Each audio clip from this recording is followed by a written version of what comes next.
अस्सलाम वालेकुम एमपी साहब, आप सिंध के वाहिद एमपी हो जिन्होंने सरकारी मुलाजमिन के लिए सिंध असम्बली में ही बात की थी, और आज जो सिंध काबीना का इजलास होने जा रहा है, तो आप क्या समझते हो कि मुलाजमिन को खुशखबरी मिलेगी? पहले तो वालेकुम सलाम। और मैं थोड़ा क्लियर करूं कि मैं भी हुकूमत का ही हिस्सा हूं। अगर मैं कोई बात करता हूं तो वो भी समझो कि हुकूमत सिंध बात कर रही है। ज़ाहिर है कि हम पॉलिटिकल पार्टी हैं, लोगों के वोटों के हिसाब से जीत कर आते हैं। और मेरी आपके तवज्जुह से मैंने हर जगह भी ये बात की है कि जितने भी हमारे दोस्त हैं, ख़ास तौर पे आप सिंध एम्प्लॉइज़ की बात कर रहे हैं, जो लोअर स्टाफ जो भी है, अब प्रोटेस्ट पे था वो अब ख़त्म हो गया। सुन रहे हैं कि कैबिनेट में कोई उनकी एजेंडा में भी बात रखी गई है। मेरे आपके तवज्जुह से मैं सिंध गवर्नमेंट से ये डिमांड करता हूँ, ये हमारे हिस्से हैं और इनका दुख देख के मुझे तो कम से कम तकलीफ होती है।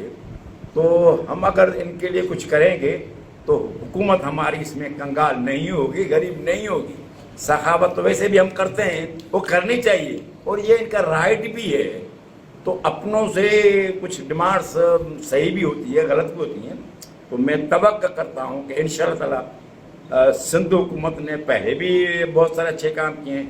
इसमें जो डिले हुआ है उसका ज़रा हम अज़ारा कर दें तो बेहतर चीज़ होगी। अच्छा सर, डीआरए अलाउंस जो है ना वो केपीके भी हुकूमत दे रही है, बलोचिस्तान भी, पंजाब भी, सिर्फ सिंध के मुलाजमिन को नहीं दिया जा रहा, तो उस हवाले से आप क्या? सर ये टेक्निकल इशू है, मुझे इस बारे में इल्म नहीं है कि मैं इस पर ज़रा आप खुल के बात करूँ।